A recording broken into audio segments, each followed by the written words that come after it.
How to change language in honor of kings. In this video, I'm going to show you how you can completely change the language. First of all, open the application.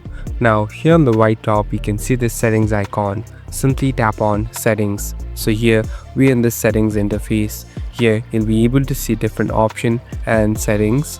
Here on the bottom, there's an option called language. Simply tap on language. So this is the place where you can completely change the language of the whole interface. So here are some limited language that you can change into. Now you must download them in order to equip them. So here I'm tapping on one. Now tap on confirm. So it will take some time, and after it gets downloaded you can simply switch it.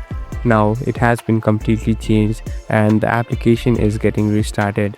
So the whole interface has been changed too. Thank you for watching this video. I hope this video will help you.